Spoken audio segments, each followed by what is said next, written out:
to their siblings, but no, that's all right.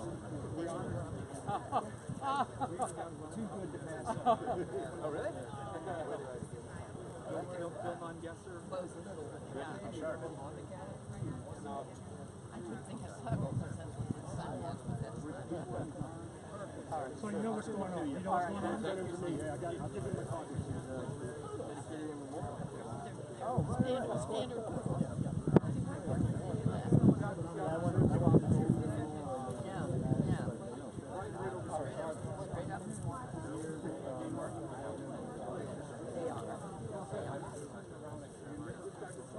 Reporter on the podium.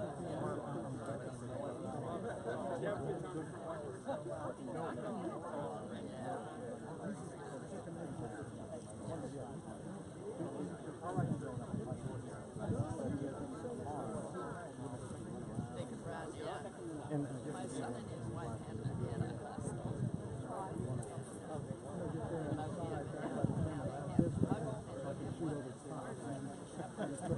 Run, let it record, and let it run. Thank you. I love it. But he's big. He's going to go. Oh, yeah. Well trained, yeah. He's on the class. Oh, wonderful. Thank you. And I don't know. Kara, thank you for coming out. Is Steve coming? He's not able to join me today. Okay. Well, thank you for coming out. Hopefully we'll have a nice affair, and hopefully everything will happen on time. Yeah. Steve? This is going to be great.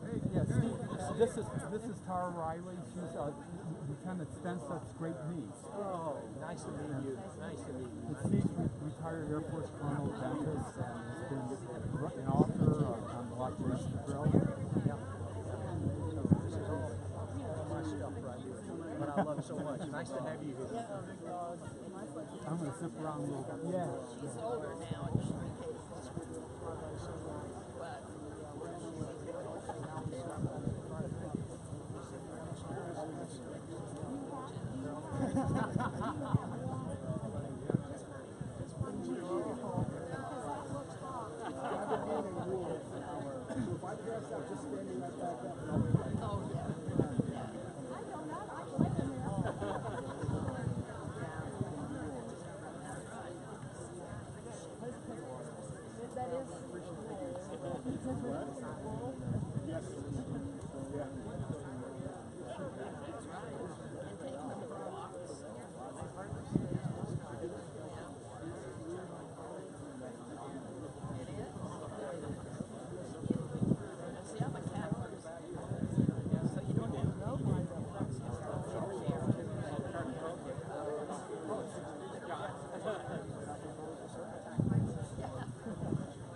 I'm glad you did. Would you like a stress ball? A little memento from the service.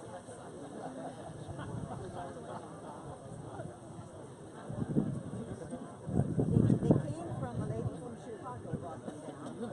Now, personally, I would have thought Chicago needed them. More than people here.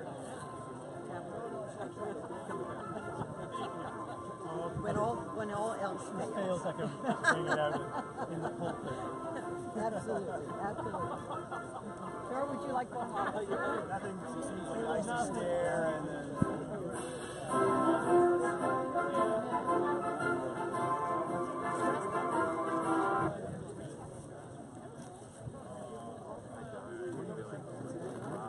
A little stressful. Nothing like that. All right. See ya. I got one of those extra.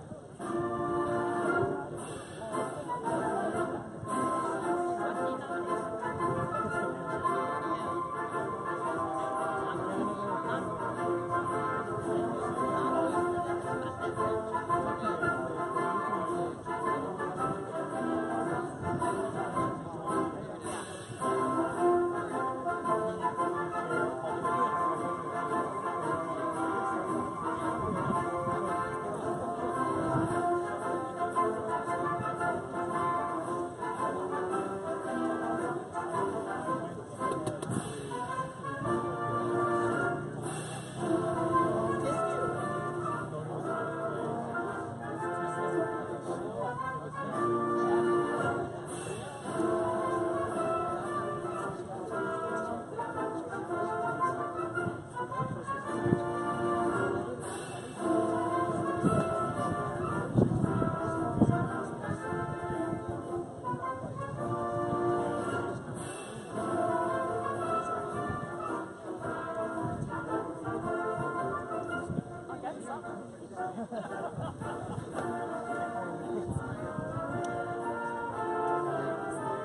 They want a picture.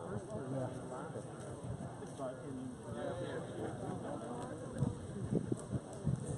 I used to know them all.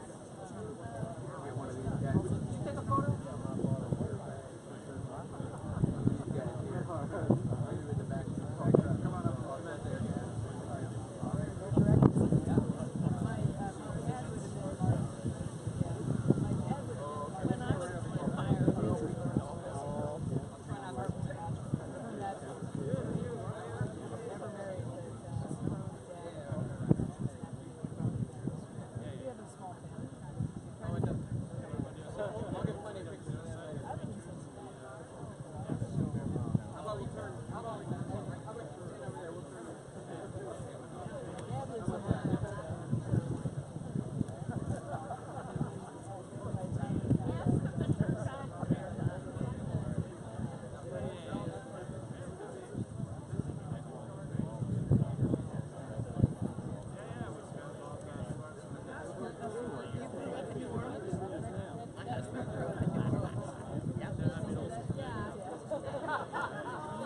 Oh, you grew up in Metairie?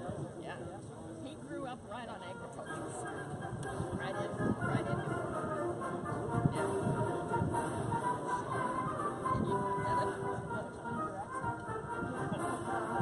And it's not a southern accent. It is not. I said it's a cross between Boston and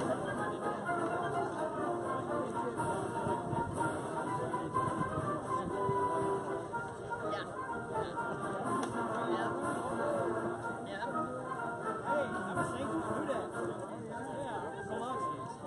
Oh, okay, yeah.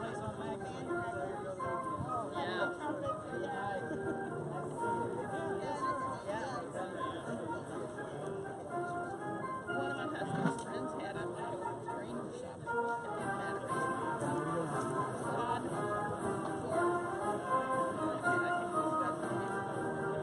It was in Metairie, but I'm not sure if he had friends now.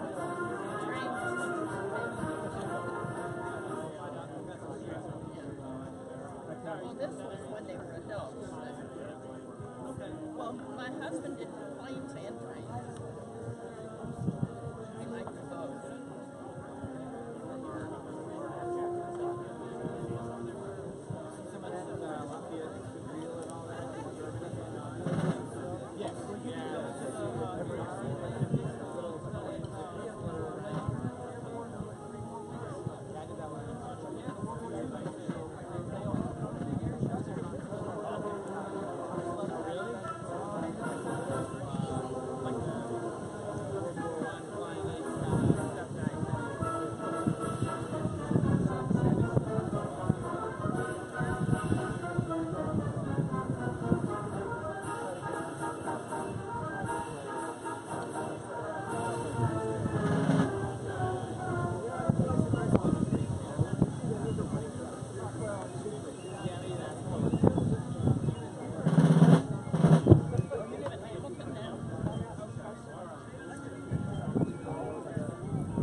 Where did you go to school? That's where my husband graduated from LSU. All right.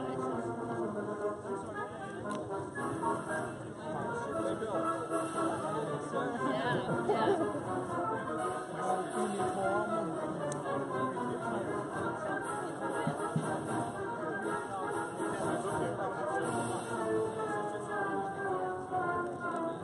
What do you think, John?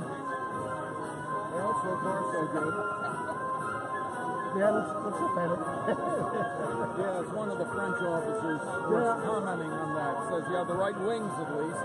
Yeah, got the stripes and the right medals. They're all real medals and stuff. No reproductions. My daughter and her husband were in New Orleans last week. And I said, you have to eat a game. Love those beignets.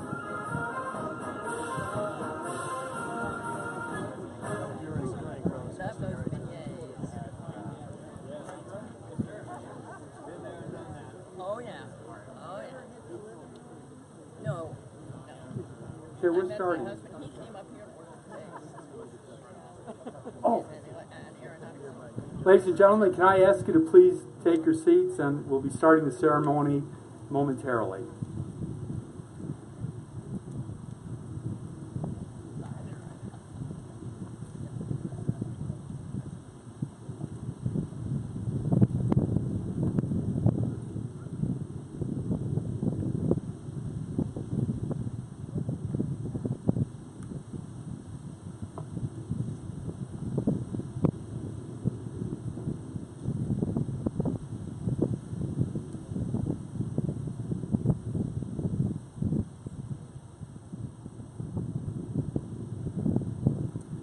Okay, good afternoon, everybody, and welcome. I'm Robert Kasperzak, moderator for this afternoon's monument dedication ceremony. Before we begin, may I please ask everyone to take a moment of silence to silence your electronic devices, please. Today's ceremony honors our U.S. airmen who served at the front during World War I and memorializes the service as part of the final year of the World War I centennial activities. In addition, we want to recognize today's airmen who carry on the remarkable legacy established by these pioneer airmen over 100 years ago. May I please ask everyone to rise as the colors are posted by the Wright-Patterson Air Force Base Honor Guard and the World War I Reenactor Formation. Please remain standing for the national anthem presented by the Air Force Band of Flight and the invocation by Chaplain Captain George Nicholson Wells, World War I reenactor from Toronto, Canada. Stand by. College. Then cut. Horn. Arm. Resent. Arm.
Please be seated.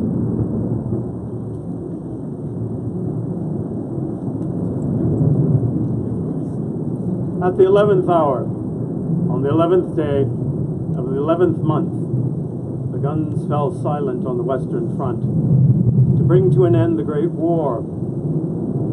The Allied nations have recalled that moment through our Armistice, Memorial, and Remembrance Day events down through the decades. Decades during which the men and women who served in our land, sea, and air services have continued to pay the ultimate sacrifice. 100 years later, We are here today to remember lives sacrificed in the service of our various countries and those traumatized and injured in conflict. May we have such a devotion to justice and freedom that the heroism of all who fought and are still fighting continue to be remembered.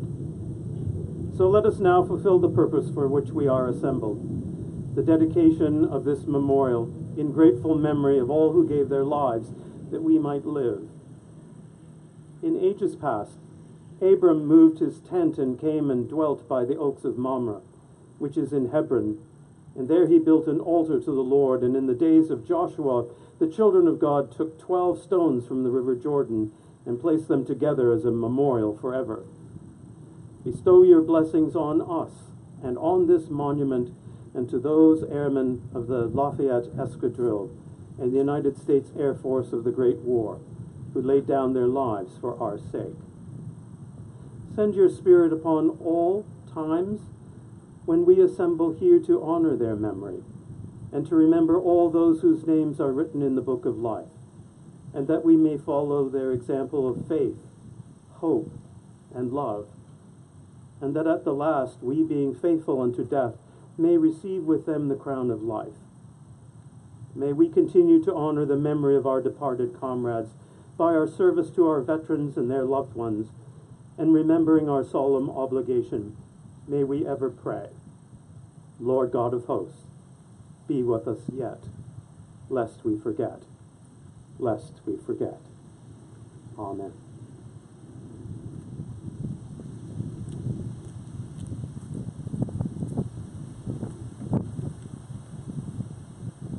I have to switch my glasses. Wasn't that fantastic, that flyover? The Sound of Freedom.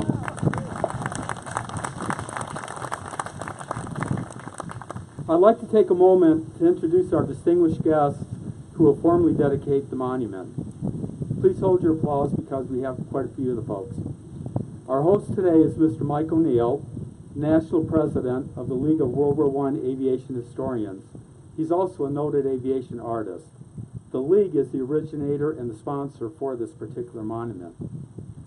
Representing the Airmen of World War I is Miss Mary Muller. Miss Muller is the daughter of Lieutenant Stephen Thompson of Dayton, Ohio.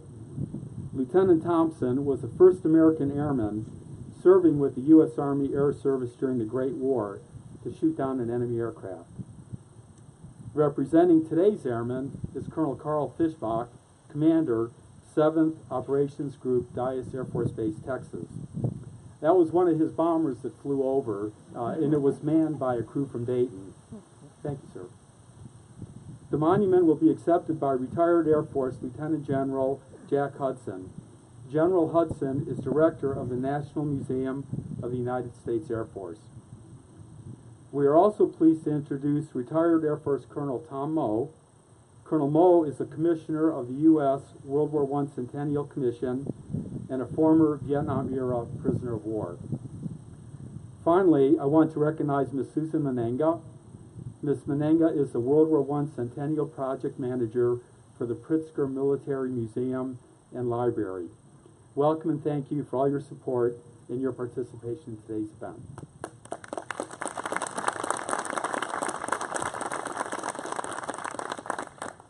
In addition to our distinguished guests, we have several very special guests in attendance. Particularly, we are honored to have special representatives from a number of nations that participated in the war. We'd like to welcome Brigadier General George Franz-Holm, Defense, Military, Air, and Naval Attaché, Embassy of Belgium, Washington, D.C. For Great Britain, we'd like to welcome Group Captain Andrew Lloyd and his wife Cheryl, Air Force Sustainment Center, Wright-Patterson Air Force Base. For France, we are pleased to have Colonel Oliver Calajan, Air Attaché, Embassy of France from Washington, D.C. as well. Colonel Michael Trauterman, Air Attaché and Assistant Defense Attaché for the Embassy of the Federal Republic of Germany is here as well. Thank you, sir. Representing Australia is Wing Commander Andrew State and Sergeant Paul Randall, Air Force Security Assistance Center, Wright-Patterson Air Force Base. For Canada, Lieutenant Colonel Jean Francois Harvey and Warrant Officer Dwayne Hopko, Air Force Security Assistance Center, Wright-Patterson Air Force Base. And for Italy, Captain Pietro De Paolis, Air Force Life Cycle Management Center, Wright-Patterson. In addition, we'd like to welcome several family members of World War I aviators. We'd like to welcome Lieutenant Colonel Nicholas Rutgers, who is the great-grandson of Lieutenant James Norman Hall. As a side note, Colonel Rutgers' great-grandfather flew at the escadrille. His grandfather flew during World War II.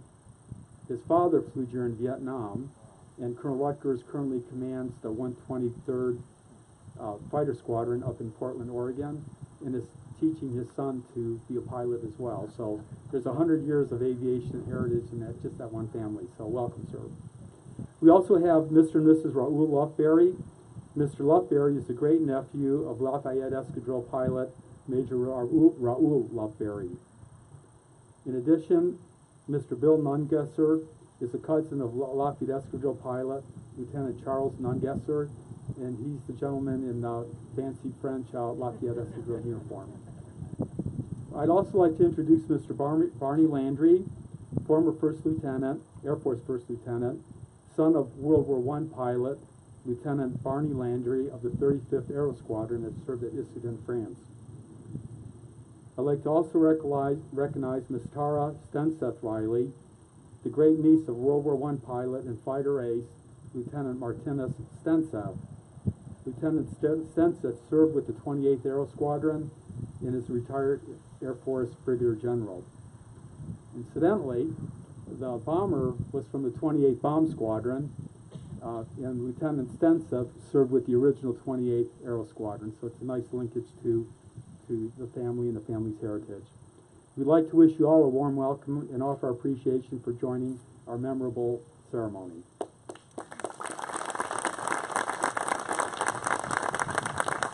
At this time, I'd like to introduce our league president, Mr. Mike O'Neill.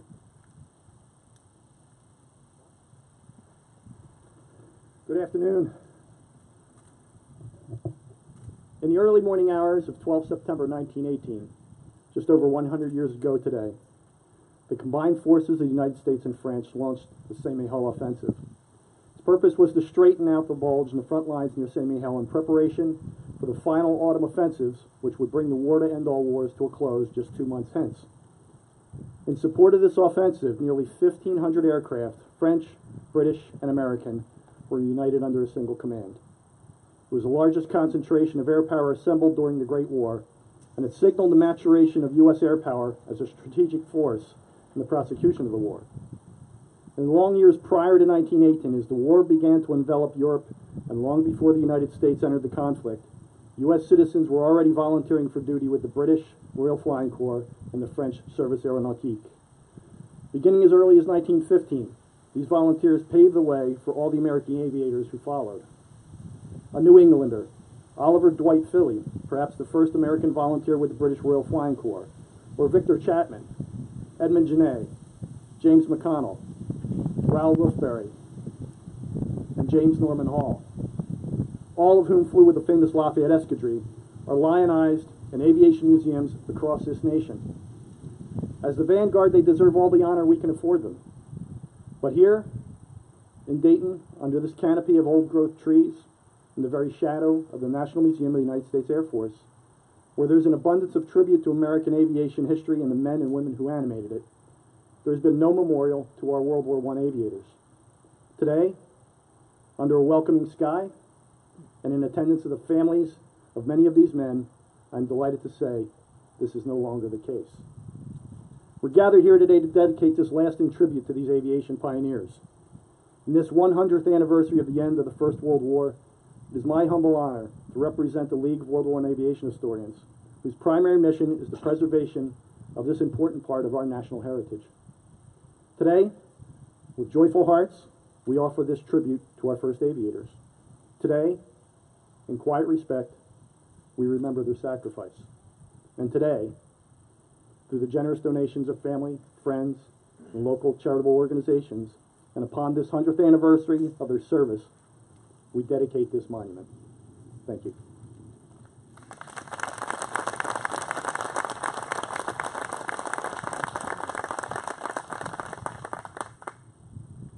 Thank you, Mike.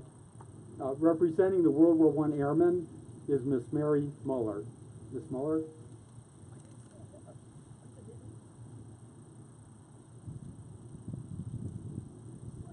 That's all right. Take your time.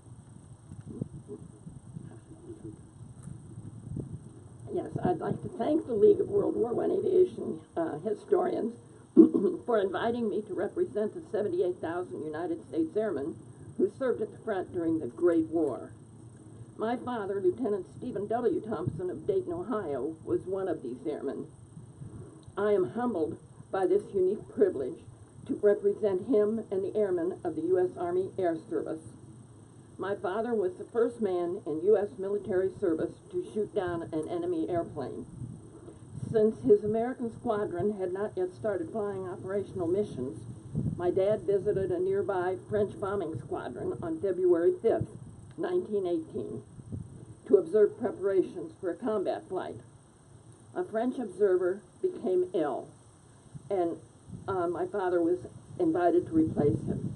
Actually, my father told me that the observer was not ill. My father talked him into saying he was ill and asked to have my father represent him, which he did. Once inside the German territory, his bomber was attacked. While defending it, my father shot down an Albatross fighter over Saarbrücken. Because of his unique status on this mission, he was not granted credit for his victory during the war. However, with the assistance of the National Museum of the U.S. Air Force, he was finally granted official recognition for the victory in 1967. Thank you.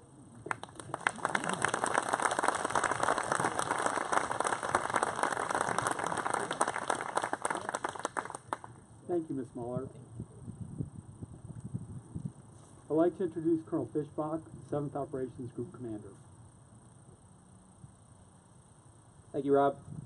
Honor and privilege to be here today. I'm glad we could provide a demonstration of modern air power. So, really good flyby. They shack the timing, and I'm proud of all of them. Today's airmen, like the airmen in that bomber, led by Lieutenant Colonel Louis Bashur, native of Dayton here.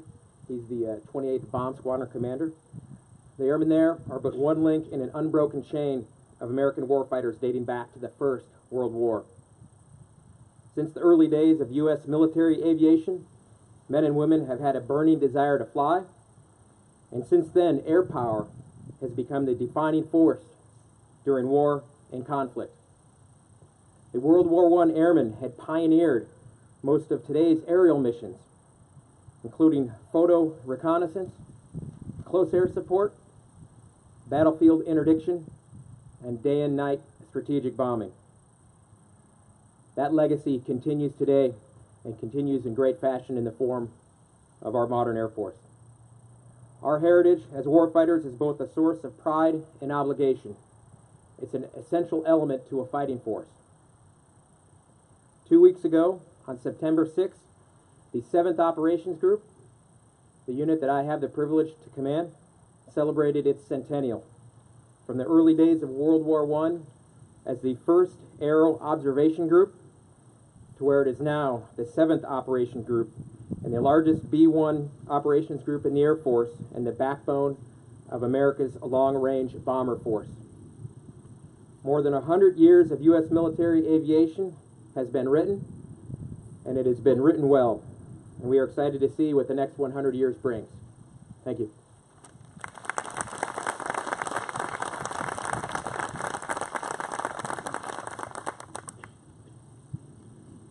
Thank you, Colonel Fischbach.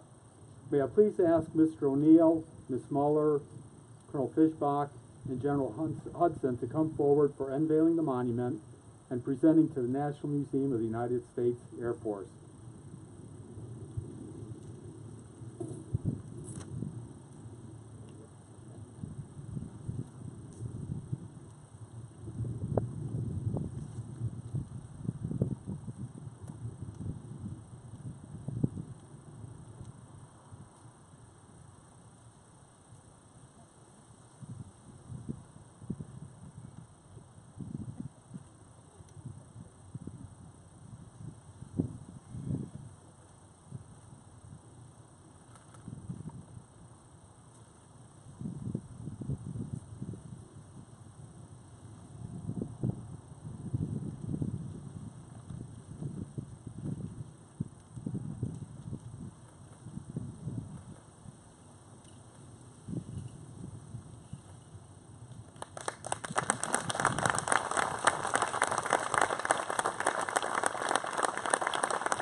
thank you all for unveiling the monument. We will now ask Ken and Wells to offer a benediction, and that'll be followed by, or did you want to have comments first, sir? Okay, General Hudson's turn and then the benediction. Now, we always do my turn before benediction, so. Well, thank you, Bob. You know, I want to also say that was an awesome flyby. You're right, they shacked the time. You never quite know how that's going to work out. But between Bob, your remarks, our national anthem, and the honor guard, that was perfect. And they stayed in afterburner for what seemed like a very long time. That's always awesome. And as we know, jet noise is the sound of freedom. So I want to thank you all for being here today on the National Museum of the United States Air Force on our grounds here. Now, we did one of these yesterday. It was out in Phase 2 of the Memorial Park. There was no breeze and it was just as hot. So we have it good here. So thank you all for being here. And I want to extend a special welcome to the military representatives from our allies from Belgium, Britain, Great Britain, France, Germany, Australia, Canada, and Italy. You know, the ties and the alliances that bind us are strong and they're deep, both on a professional and a personal level. Professionally, we work very closely together and have for a long time. And personally, those ties go deep as well. Group Captain Lloyd knows that our oldest son was born in Great Britain while I had a 3-year tour over at RAF Bentwaters flying A-10s. And so he's here on an exchange officer tour with us. But those kinds of things go on with all of the countries mentioned. And so those ties and alliances are deep and strong, and we very much value all that. So thank you all especially for being here. So here at the National Museum of the United States Air Force, there are 2 fundamental missions. One is to tell the Air Force story to the public, and the other is to inspire our young people toward our Air Force and toward science, technology, engineering, and math. And by gosh, we need all that. There are several ways that we do that. We do that in one way through that main complex of museum galleries over here. This main complex has been here in its current form. It got started in 1971. Before that, it was on the main base. Before that, it was downtown. It goes back to 1923. The buildings have gradually increased over time. Our Air Force Museum Foundation has funded the construction of those buildings, but they're here now and help tell that Air Force story and help inspire our young people. Another way we do it is through our main website, through the photography that we have on the entire interior of the museum. It's high-definition panoramic format. Doesn't matter where you are on the planet, actually. You can tour the museum with a smartphone or a tablet or a desktop computer. Doesn't matter. You can do that from anywhere.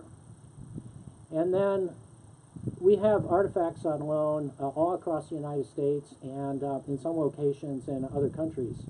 Another way we do this, that we accomplish our mission, is through what we have in our memorial park here. And so Phase 1 here, this long stretch with mature trees, and then Phase 2, which is started off to my left, your right, we have memorials, we have plaques. We have all kinds of things here that help tell the stories.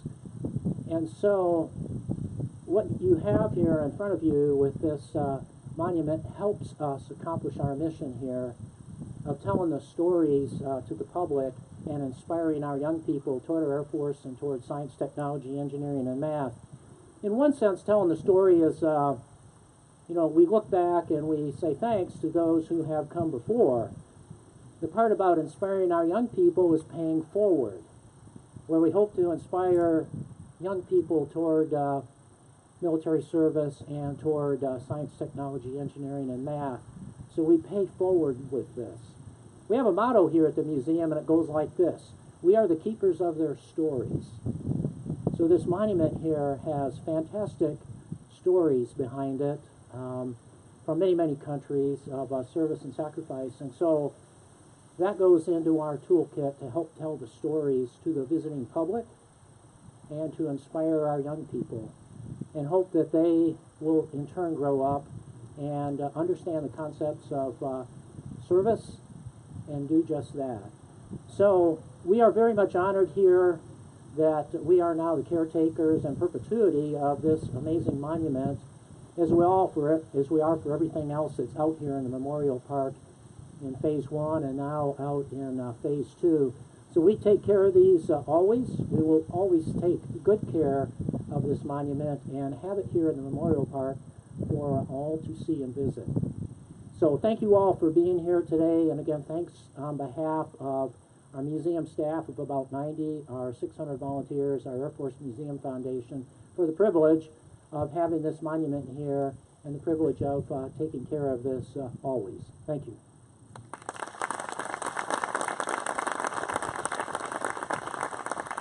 Thank you, General Hudson. We're going to do a benediction for the monument, and then we're going to have a short presentation by Colonel Moe and Ms. Menenga to General Hudson. So, Cannon Wells.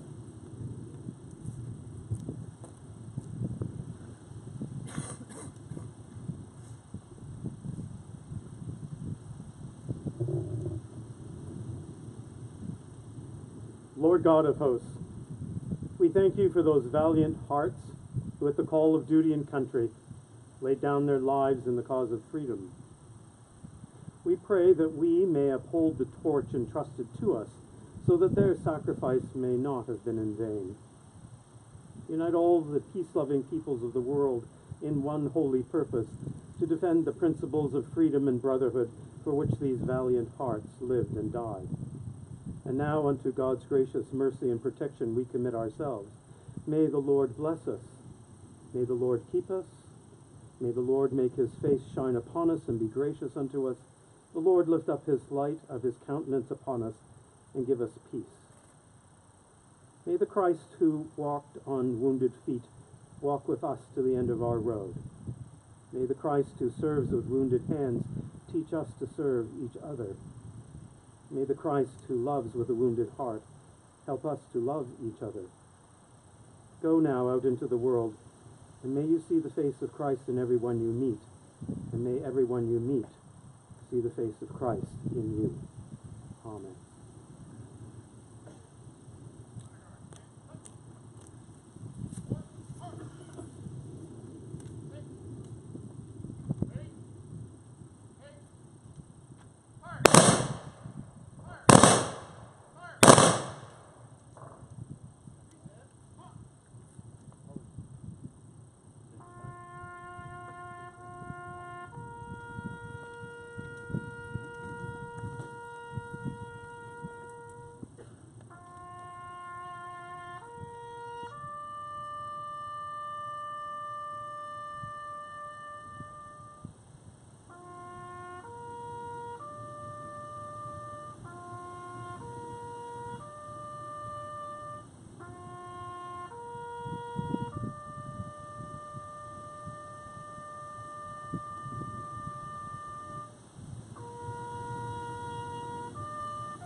Ladies and gentlemen, please be seated for a very special presentation by Colonel Moe and Ms. Menenga.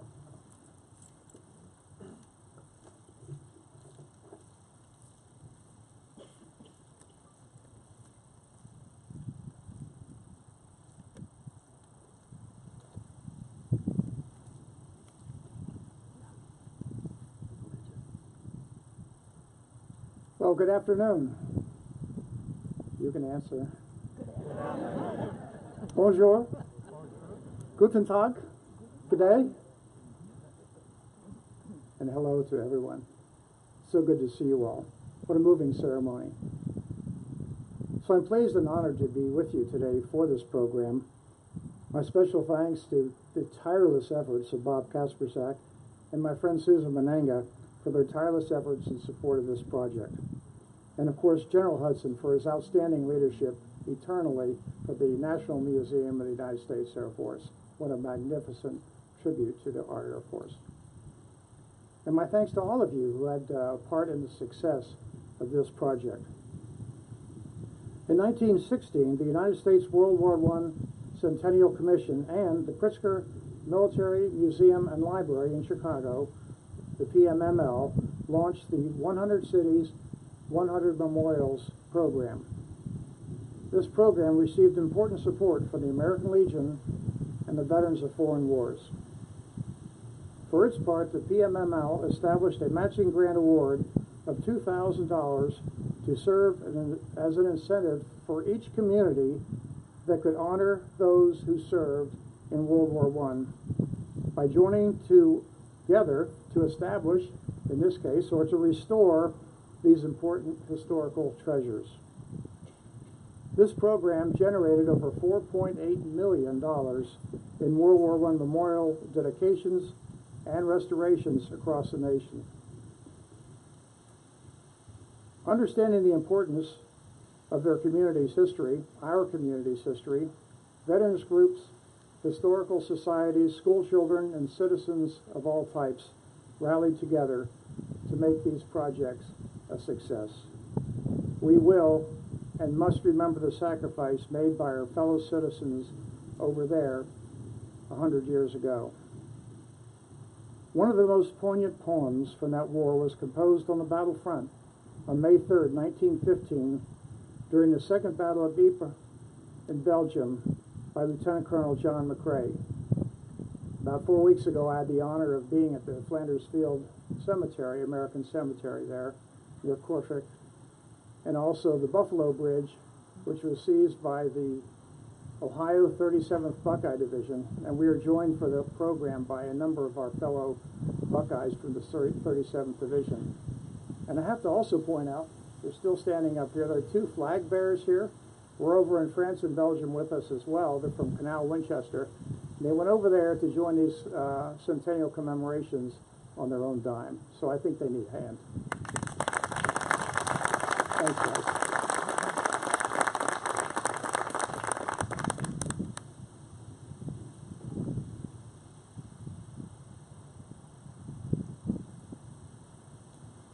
When Colonel McCrae wrote his poem, it was only the day before when one of his close friends and former students, Alexis Helmer, was killed. And you know, we can never cease repeating individual names. We talk about millions of people lost in war, but they all had a name, and Alexis Helmer was one of them.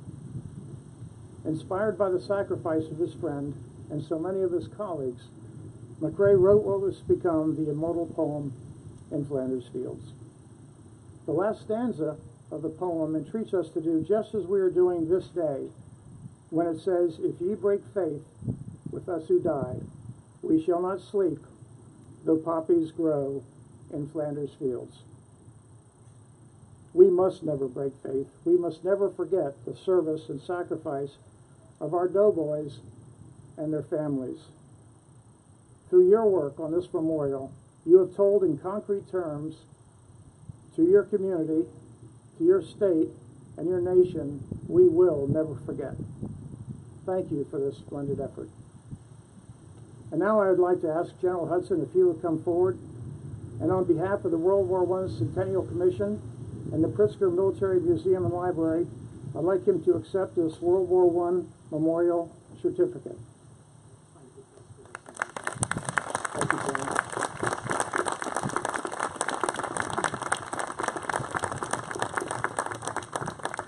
Thank you for what you do every day. And now Susan and I would like to lay a wreath at this World War I memorial on behalf of the World War I Centennial Commission and the Pritzker Military Museum and Library. Would you rise while we make this dedication?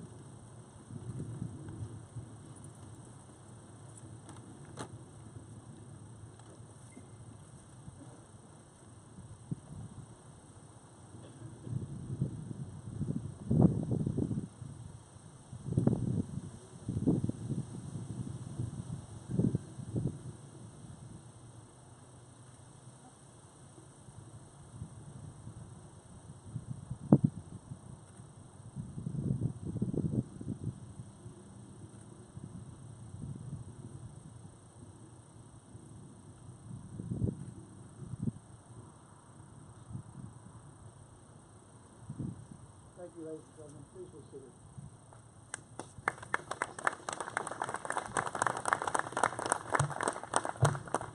Thank you, Colonel Moe and Ms. Menenga. Ladies and gentlemen, as we end the ceremony and approach the conclusion of the World War I Centennial, thank you again for joining us in honoring our World War I airmen and for recognizing today's warriors who maintain their heritage and patriotic fervor. This concludes the ceremony. May you have a safe trip home, and for those remaining, enjoy this week's Dawn Patrol weekend. Thank you again.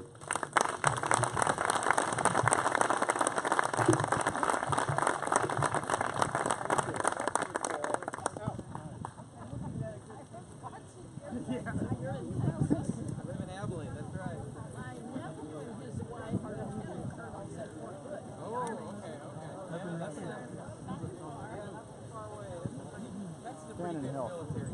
Somebody else came out. I thought I was going to be alone. Nope. There are Canadians in the woods. Yeah. Anyways, it was very, very well done. Going back home today or just staying around? I like to split. I wish I could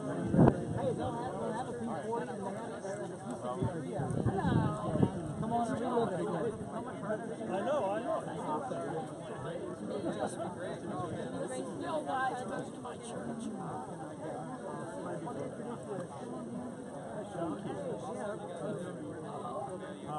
We have access to a photocopier in there, and are you going to be here for the dinner tonight? So let's photocopy it. I'll keep it in my pocket. It comes from Montreal.